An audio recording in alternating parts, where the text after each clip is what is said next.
Hi everyone and welcome into Leah Binges because my name is Leah and I like to binge watch a lot of movies and TV shows. And I know recently I've been posting a lot of very popular content, like obviously I did the Stranger Things video and the Heated Rivalry video, and both of those were based on shows that are popular right now. This video is based on a movie that I don't think anyone has watched in the past like 10 years, probably like 20 years honestly. Oh my god, this movie's older than I thought I would. But it's a movie that's from my childhood and I thought it would be really fun to kind of run through it because I remember once every like 5 years that it exists and watch it again.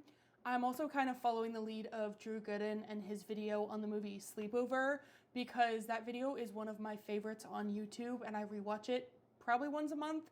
So I just was trying to think of more content and I was watching that video and I was like, damn, why don't I do a video on a movie that I loved when I was a kid? This movie is one of those that I thought was a fever dream for a little bit because no one else was talking. Like anytime I would talk about, oh, my favorite movies as a kid or like young teenager, no one else would ever mention this movie. So for a while I thought it was like a fever dream and I had made it up. But I vividly remember how much I really enjoyed this movie. It was super cringy and I think even as a kid I thought it was cringy. But also, I'll still eat it up because this movie was truly Pretty Little Liars before Pretty Little Liars was popular. This movie came out, I think, in like 2008, and then Pretty Little Liars started in 2010. I know Pretty Little Liars was based on the books. I don't think the books were nearly as popular as the show was, so this movie was the precedent. I mean, when you think about it, there's a core group of 4 girls working to solve a mystery where the villain is a dark hooded figure who is leaving mysterious and threatening notes and messages. How is that not just the plot of Pretty Little Liars? I did also look it up in the process of filming this, and the budget for this movie was just under $250,000, which is an incredibly small budget for a movie. They really had a camera and a dream and nothing else to go off of, which is kind of funny to me because I never saw any of these actors again, except our queen, Jeanette McCurdy, of course, who will truly be missed from acting. Everyone go read I'm Glad My Mom Died right now. Go do it. And then you can come back to this video. We start out the movie by meeting Paige, who is being dropped off at boarding school by her mom and does the stereotypical things to try and calm her mom down, like promising to write every day and getting straight A's. It's okay. I'm gonna be fine. I'll write you every week and I'll get straight A's, okay? Well, it's okay that you write me every week, but you don't have to worry about the straight A's. But I will. I promise. We follow Paige through her first day at the new school, starting it off by hit Ethan's car with her car door. Nice going, Paige. That is a great way to meet new friends and great way to start your day off at a new school. Just dent a person's car and hope for the best. Luckily, Ethan, who is basically just Taylor Lautner's lookalike, doesn't seem to care and he denies Paige's offers to pay for it. I am really sorry. We will pay for the damage. I have my allowance. It's just a little scratch.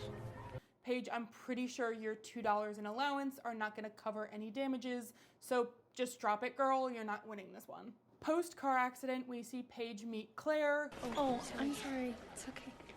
I'm looking for dorm number 9. Or number 6. You knew? You guessed, huh? Yeah, you look like me. Terrified. I'm Claire. Who is another main girl of the movie. She's also new to the school, so they walk together to find their rooms. Come the first room, they meet Abby. Guess we're roommates. Great. And after some bullying from Abby, Easy.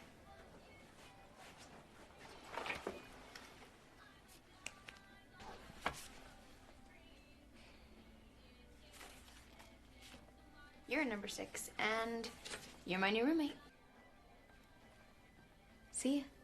Claire ends up rooming with Abby despite the room being assigned to Paige, and Paige ends up rooming with Taylor. Hello? Who decides to blame Paige for scaring her, You nearly scared me to death. even though she knocked, Sorry, I knocked. My fault. Didn't hear you. and then decides to gaslight Paige about her experience with Abby. I can introduce you if you want. We've been introduced. I don't think Abby likes me. Really? Abby? That's weird. She's usually pretty friendly. usually friendly. Girl, we've only seen 2 scenes with Abby, and she's been a colossal bitch in both of them. I don't know what side she's showing you, but sounds fake to me. Paige is better than me because I would have called my mom to turn her ass around to come get me because I'm going home. It's day 1 and I've had a car accident, I've been bullied, I've been kicked out of my own room, and now my new roommate is siding with my bully. Absolutely not. Call it a wraps, we're going home, I'm not doing this. Paige is a better person than I am. Post meeting all 4 of the main girls, everything is going fine. It's just normal school things like going to class. We see them doing cheerleading, going to soccer practice, until a note shows up on the bulletin board,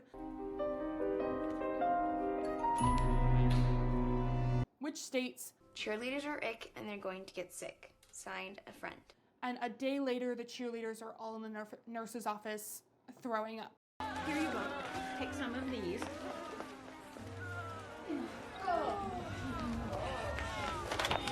I need help! Somebody! So clearly something's going on. Claire, who is basically the Spencer of this movie, she's kind of the smart one. She reads a lot of mystery novels, and so she decides that the note and the illness are clearly connected and someone is making the students sick. What does it mean? Claire, you read too many mystery stories. But almost everyone else decides it's a coincidence and kind of brushes it off. Maybe it's a coincidence. That's what I said. Before they get too far, another note appears on Professor Plume's whiteboard.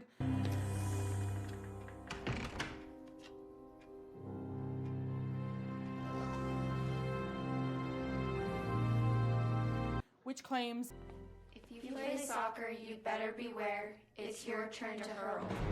That doesn't even rhyme. and of course the soccer players are hit with an attack the next day. Why? What? No. Why are you stopping? Why are you stopping? Did you not drink water? Come on, I can bring water to you.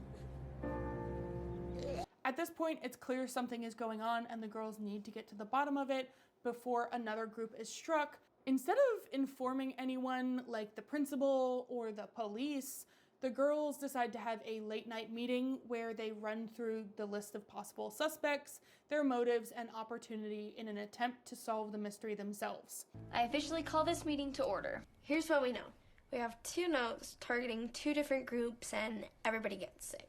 Somebody's making everybody sick and we have to figure out who, why, and how they're doing it. Whoever's doing this is doing it for a reason. Side note, this scene is where we finally get some bonding between Paige and Abby after Abby insults Paige yet again. Tell us something we don't know. Paige runs off to her room to be alone. You know, I don't feel so good. I'm gonna go back to my room. And Abby is encouraged to go apologize because at this point, Claire and Taylor have now witnessed Abby being a colossal bitch to Paige like 3 or 4 times now. And they're like, this is getting too far, you need to go apologize. Why are you being so rude? I'm not. Yeah, you are. Okay? Sorry. Don't tell us. Tell Paige. When Abby walks into Paige's room, we learn that Abby has been bullying Paige due to jealousy because Abby likes Ethan, but she thinks that Ethan likes Paige. So she has been mean to Paige in order for her to back off, I guess. And if you and Ethan are a couple, then I can deal with it. What? You and Ethan. Huh? We saw you and Claire under the tree today with Brad and Ethan. Ethan was just being friendly. Wait, so you and Ethan and Brad and Claire aren't... It's not totally clear how that would work. If anything, wouldn't that make Ethan not like you if you're being a jerk to Paige and Paige is his friend? Sure. Now that that's been cleared up, we run through the list of suspects, which includes Nurse Betty, who is immediately eliminated because the illness caused her to miss her favorite TV shows. And why would she ever do that? Nurse Betty? Are you kidding? She was so tired last night, I had to program all of her shows on DVR. It took me hours. The boys, Sean, Ethan, and Brad. Sean is kept as a suspect because he has motive, as he's been bullied for his allergies, and he would want to even the score with the rest of the school for being bullied. Come on, think about it. It makes sense. He's always getting sick, and everyone's always making fun of him for it. Maybe he just wants to even the score. Show everyone else how it feels. But Ethan and Brad are immediately eliminated from the suspect list because how could a guy that they like be capable of poisoning the school? It's not Ethan. Why not? It just isn't. That's why. What about Brad? He didn't get sick. It's not Brad. Why not? It just isn't. That's why. You know, to each their own. I would rather know if a guy I'm crushing on is a psychopath who's poisoning people, but whatever you say, girls. It's kind of like that quote. Identifying myself as a man of means. I can excuse racism, but I draw the line at animal cruelty. You can excuse racism. So, what brings you? Racism being poisoning people and animal cruelty being liking another girl. That's basically Abby's attitude about the whole thing. The list goes on with Riley or Mia, who are the popular girls, but everyone fucking hates them. They're basically the villains of the school. They want to be models, but they just bully everyone around them, but I think they're supposed to be the popular girl trope. They are also immediately eliminated because they both got sick, and why would they poison themselves? Professor Plume, who is their science teacher, overall a weird guy, and the poisoning could be an experiment he's running on the students. Plus he has access to chemicals, including this weird green goop in his classroom. That's gross. Someone call the police. Genuinely just call the police. Professor Plume? No way. The last note was on his whiteboard. And he always freaks out if we have to leave class early for any club activities. We also have Emily, who's the principal's daughter. She wants to fit in, but is known for being a goody two-shoes tattletale, but she's also a huge prankster. The motive for her doing this would be that she likes to pull pranks and is tired of being an outcast. Emily Littman? Yeah, she's always wanting to be with the older kids. And she's the queen of pranks. Now that the girls have a list going, they decide to start investigating and knocking off suspects by rummaging through their rooms. Although the rummaging is basically them just checking behind pillows and gently opening drawers. That's real thorough investigation, girls. Let's go. Ugh.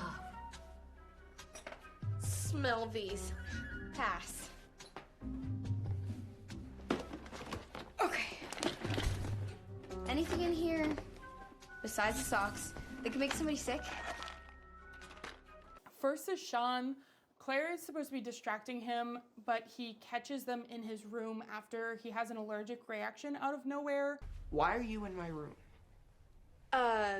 Answer. Room inspection. In the meantime, Claire gets pulled into the office to discuss the kids getting sick. Why is the principal discussing this with Claire? Claire has no knowledge or power over this as far as the principal knows. This is never explained, but it's just there to provide knowledge to the audience so that Claire can tell the girls and the audience that the principal is nervous. Principal Littman pulled me in her office. Why? She's freaking out about all the sickness. She's getting tons of phone calls from concerned parents. Some of them are gonna pull their kids out of school. The next suspect is Professor Plume, whose room they don't need to search because they catch him making creepy plans over the phone. Just another day or so, my mission will be accomplished. The students? Oh, no. They don't suspect a thing. Why would they? This ends up being a false alarm, and he was discussing a surprise science award for the girls. I have submitted a number of names from the students in this class to compete in the National Science Fair. At this point, the rest of the school has also caught onto an issue, and they believe the cafeteria food is making people sick, meaning that they are eating out of the vending machines only. No, I never thought I'd say it, but I'm actually getting really sick of candy bars. Not me. I could eat them forever. Which, file this information away for later because this is important. The girls believe they finally found the culprit after a pine cone and note is thrown into their room. Stop looking for clues or you'll be singing the blues. Let me see it. It clearly has to be the boys because they were the only ones who knew about the investigation. So what they decide to do about it is they trap and confront the boys after science class. Hi, Shawnee.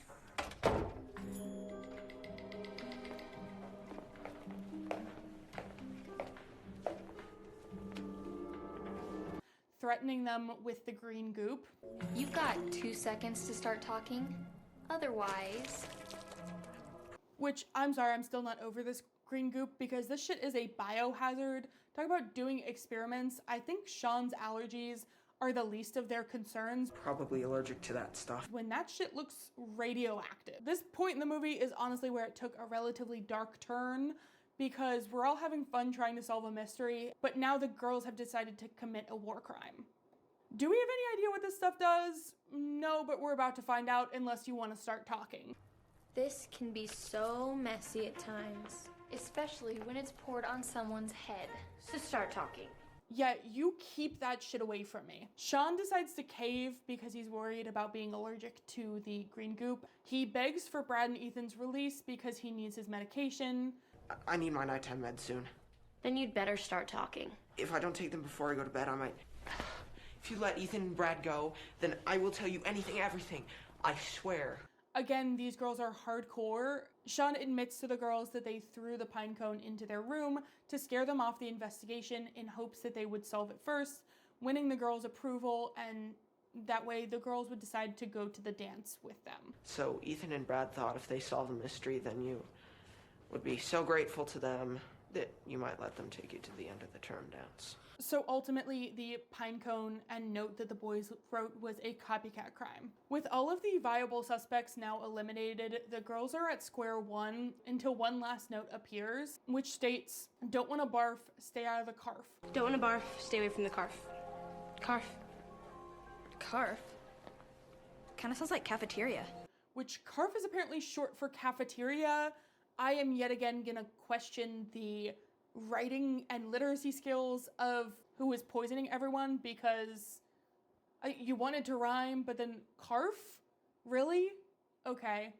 That's the best you could come up with? You didn't have to use barf. I don't know what you would use, but I'm not the one trying to make ominous notes. The break in the case ultimately comes from Claire, who notices a match to the handwriting while collecting notes in science class.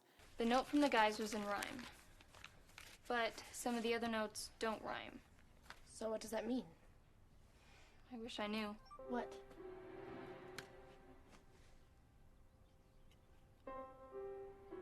Oh my gosh. I know who it is. In order to prove their theory, they snoop in the suspect's bedroom and find vials under the suspect's bed. Oh my gosh. We have our proof. Well, let's tell the principal. Not just yet. Which they decide to steal in order to poison the suspect in return for being poisoned themselves, which ultimately leads to the big reveal of the entire movie. Who has been poisoning everyone? Who has been making everyone sick? Mia, aka Jeanette McCurdy, who did it to convince everyone that the food in the cafeteria was poisoned and push people to buy food from the vending machines because her dad owns the vending machines. He wasn't doing well financially and she wanted to go to modeling camp, so he needed the extra money in order to send her to modeling camp. It was Mia. Abby said that the person who was doing this must have been getting something from it. We figured out that the only person who would be able to gain anything from this was a person who owned the vending machines. And I did some checking online, and all the machines in the school are owned by Maxwell Enterprises, your dad. Everybody was eating out of the vending machines because they thought the food in the cafeteria was making them sick. How did she do it? She put drops of Ipecac in the athletes' water jugs in order to make people throw up, which of course her mom conveniently told her about earlier in the movie. He ate some berries off a bush outside our house. My mom gave him Ipecac to make him throw up. You put Ipecac in everyone's water to make him think that the food in the cafeteria was contaminated. So now that the mystery's solved, everyone can come back to the school and eat in the cafeteria again. The girls get their dates to the spring formal, which, if I was Ethan or Brad, do you really want to go to the spring formal with them anymore after they threatened you with a radioactive substance? I don't know. But they're still interested. That was a turn on for them, I guess. And the girls are now closer than ever from solving this mystery. Hold on though, because I have a couple plot holes that I want to discuss. They state that Mia got the Ipecac by stealing it from Nurse Betty while helping her with the other sick kids. But then how did the first set of kids get sick if Mia didn't have the Ipecac yet? I guess she went off campus and bought some from a store, but that happened off screen, I guess. So we're going with the Duffer Brothers logic of movie making. We also actively see kids lining up for the vending machines after the first or second note and round of illness, but then people keep getting sick. So it clearly can't be the cafeteria food if no one is eating in the cafeteria and everyone is still getting sick. Where's the logic in that? If anything, Mia should have stopped giving people the Ipecac after everyone stopped eating in the cafeteria, because now you're convincing people that the vending machine food is poisoned. And lastly, if the girls stole a bottle of Ipecac from Mia's room, how did Mia ultimately not notice and know that something was up? She just decided to keep on going with her evil plan, despite the fact that she was missing some of her poison. I guess maybe she didn't look, but whatever. Anyway, Mia's punishment for poisoning the whole school is just to scrub the floors. You could start right here. I want these floors spotless. Because a clean kitchen... It's a happy kitchen. I know. How about expulsion? Prison? I guess it was supposed to be that she got community service, and her community service was scrubbing the floors of the cafeteria. After everything, Riley, who was her best friend throughout this whole movie, but got sick because her best friend poisoned her, she's still friends with her. She still takes pity on her, and she's like, you can come eat lunch with me after you're done. You know, you can come sit with us when you're done. Anyway, that's it for this movie, Minor Details, which for a while I thought I made up because no one else was talking about. I still see no one else talking about it really, ever. That's probably because at this point it came out almost 20 years ago. Don't remind me of that. Now I'm gonna feel old. But it was like one of my favorite movies as a child, and I think I still have the DVD of this movie to this day. I think this was probably my introduction to mystery movies, and I just ran with it from there. Thank you so much for watching. If you enjoyed this video, please give this video a like. Comment down below if you have seen this movie or if there's any other movies that you would like me to watch. I will get to them sometime in the next 5 years. Subscribe to my channel if you enjoyed, and also check out any of the other videos that I have posted. I say this at the end of every video at this point, but I am trying to post more regularly, so I look forward to seeing you guys in the next one. Thank you so much again for watching. Bye!